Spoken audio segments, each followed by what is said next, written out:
ನಮಸ್ಕಾರ. ಮೋಜಿನಿ ತಂತ್ರಾಂಶಕ್ಕೆ ಸಂಬಂಧಪಟ್ಟ ಹಾಗೆ ನಾಡು ಕಚೇರಿ ಆಪರೇಟರ್ ಲಾಗಿನ್ನಲ್ಲಿ ಈ-ಸ್ವತ್ತು ವಿನಂತಿಗೆ ಅರ್ಜಿಗಳನ್ನು ಹೇಗೆ ದಾಖಲಿಸಬೇಕು ಅನ್ನೋದನ್ನು ಈ ಒಂದು ಭೂಮಿ ಉಸ್ತುವಾರಿ ಕೋಶವು ಸಿದ್ಧಪಡಿಸಿರುವಂಥ ಒಂದು ನಾಡು ಕಚೇರಿ ಮಾಡ್ಯೂಲ್ ತಂತ್ರಾಂಶ ಹೇಗೆ ಕೆಲಸ ಮಾಡುತ್ತೆ ಅನ್ನೋದನ್ನು ಈ ಒಂದು ವಿಡಿಯೋದಲ್ಲಿ ತಮಗೆ ತೋರಿಸ್ಕೊಡ್ಲಾಗ್ತಾ ಇದೆ.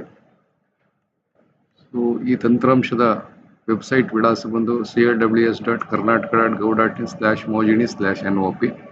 ಸೊ ಈ ವಿಳಾಸವನ್ನು ಕೊಟ್ಟಾಗ ನಿಮಗೆ ಲಾಗಿನ್ ಪೇಜ್ ಬರುತ್ತೆ. ಸೊ ನಿಮಗೆ ನಾಡು ಕಚೇರಿ ಆಪರೇಟರ್ಗೆ ನೀಡಿರುವಂಥ ಯೂಸರ್ ಐ ಡಿ ಮತ್ತು ಪಾಸ್ವರ್ಡ್ಗಳನ್ನು ಇಲ್ಲಿ ನಮೂದಿಸಿ ಲಾಗಿನ್ ಮಾಡಬೇಕು. ಸೊ ಈಗ ಯಶಸ್ವಿಯಾಗಿ ಲಾಗಿನ್ ಆಗಿದ್ದೀರಾ. ಈ ಸ್ವತ್ತುಗೆ ಅರ್ಜಿಯನ್ನು ಹಾಕೋದಕ್ಕೆ ಈ ಅರ್ಜಿ ಸ್ವೀಕೃತಿ ಮೇಲೆ ಕ್ಲಿಕ್ ಮಾಡಿ ಈ ಸ್ವತ್ತು ಅರ್ಜಿ ಸ್ವೀಕೃತಿ ಈ ಒಂದು ಬಟನ್ ಮೇಲೆ ಕ್ಲಿಕ್ ಮಾಡಬೇಕು. ಮಾಡಿದಾಗ ಈ ಸ್ವತ್ತು ಸಂಖ್ಯೆ ಅಂದರೆ ಅರ್ಜಿದಾರ ಬರುವಾಗ ಆ ಒಂದು ಈ ಸ್ವತ್ತು ಸಂಖ್ಯೆಯನ್ನ ತಂದಿರಬೇಕಾಗತ್ತೆ. ಆ ಒಂದು ಈ ಸ್ವತ್ತು ಸಂಖ್ಯೆಯನ್ನು ಇಲ್ಲಿ ನೀವು ನಮೂದಿಸಿ ಸಾರೀಸ್ ಬಟನ್ ಮೇಲೆ ಕ್ಲಿಕ್ ಮಾಡಿದ್ರೆ ಆ ಈ ಸ್ವತ್ತು ಡೇಟಾ ನಿಮಗೆ ಡಿಸ್ಪ್ಲೇ ಆಗುತ್ತೆ. ನೋಡಿ, ಈ ಸ್ವತ್ತು ಸಂಖ್ಯೆ ಜೊತೆಗೆ ನಿಮಗೆ ಈ ಒಂದು ಮೋಜಿಣಿಯಲ್ಲಿ ಒಂದು ಅರ್ಜಿ ಸಂಖ್ಯೆಯನ್ನ ಈಗ ಕ್ರಿಯೇಟ್ ಮಾಡಬೇಕು. ಮೊದಲೇ ಕ್ರಿಯೇಟ್ ಆಗಿಬಿಡುತ್ತೆ ಅರ್ಜಿ ಸಂಖ್ಯೆ. ಇದು ಈ ಒಂದು ಈ ಸ್ವತ್ತು ರಿಕ್ವೆಸ್ಟ್ಗೆ ನಮ್ಮ ಮೋಜಿಣಿಯಿಂದ ಕೊಟ್ಟಿರುವಂಥ ಅರ್ಜಿ ಸಂಖ್ಯೆ. ಸೊ ಇದು ಯಾವ ತಾಲೂಕು, ಯಾವ ಗ್ರಾಮ ಪಂಚಾಯತ್, ಯಾವ ಗ್ರಾಮಕ್ಕೆ ಸಂಬಂಧಪಟ್ಟ ಡೀಟೇಲ್ಸ್ ಕಾಣಿಸ್ತಾ ಇದೆ.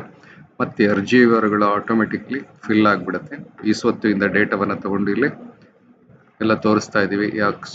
ಸ್ವತ್ತಿನ ಹಕ್ಕುದಾರರು ಯಾರು, ಮತ್ತೆ ಅವರ ವಿಳಾಸ ಏನು, ಅವರ ಪ್ರಾಪರ್ಟಿ ನಂಬರ್ ಏನು, ಸೊ ಎಲ್ಲ ನಿಮಗೆ ಡಿಸ್ಪ್ಲೇ ಆಗ್ತದೆ. ಜಸ್ಟ್ ಇಲ್ಲಿ ಅರ್ಜಿದಾರ ನಾಡು ಕಚೇರಿ ಆಪರೇಟರ್ ಏನು ಮಾಡಬೇಕು, ಜಸ್ಟ್ ಅರ್ಜಿದಾರನ ಒಂದು ಮೊಬೈಲ್ ಸಂಖ್ಯೆಯನ್ನು ಹಾಕಬೇಕು. ನಾನಿಲ್ಲಿ ಒಂದು ಡಮ್ಮಿ ನಂಬರ್ ಹಾಕ್ತಾ ಇದ್ರೆ ಮತ್ತೆ ಅವರ ಆಧಾರ್ ನಂಬರ್ನ ಹಾಕಿ ಅಮೌಂಟನ್ನು ಎಂಟ್ರಿ ಮಾಡಬೇಕು. ಸೊ ಅರ್ಜಿದಾರರಿಂದ ಸ್ವೀಕರಿಸಬೇಕಾದ ಅರ್ಜಿ ಶುಲ್ಕವನ್ನು ನಾವೇ ತೋರಿಸ್ತಾ ಇದ್ದೀವಿ, ತಂತ್ರಾಂಶನೇ ತೋರಿಸ್ತಾ ಇದೆ. ಅಷ್ಟೇ ಅಮೌಂಟನ್ನು ನೀವು ಸ್ವೀಕಾರ ಮಾಡಿ ಉಳಿಸು ಮಾಡಿದ್ರೆ ಈ ಒಂದು ಅಕ್ನಾಲಜ್ಮೆಂಟ್ ಜನರೇಟ್ ಆಗುತ್ತೆ. ಸೊ ಇದನ್ನ ಮುದ್ರಣ ಮಾಡಿ ಹಣ ಪಡೆಯೋರು ಸಹಿ ಮಾಡಿ ಅರ್ಜಿದಾರರಿಗೆ ಇದನ್ನ ವಿತರಿಸಬೇಕು. ಸೊ ಅದಾದ್ಮೇಲೆ ಕ್ಲೋಸ್ ಮಾಡಿದ್ರೆ ನೀವು ವಾಪಸ್ ಈ ಒಂದು ಸ್ಕ್ರೀನ್ಗೆ ಬರ್ತೀರಾ. ಸೊ ಇಲ್ಲಿ ನೀವು ಅದನ್ನೇ ಅಕ್ನಾಲಜ್ಮೆಂಟ್ ರೀಪ್ರಿಂಟ್ ಕೂಡ ಮಾಡ್ಬೋದು. ಸೊ ರಿಪೋರ್ಟ್ಸ್ ಮೇಲೆ ಕ್ಲಿಕ್ ಮಾಡಿದ್ರೆ ಅಕ್ನಾಲಜ್ಮೆಂಟ್ ರೀಪ್ರಿಂಟ್ ಆಪ್ಷನ್ ಇದೆ.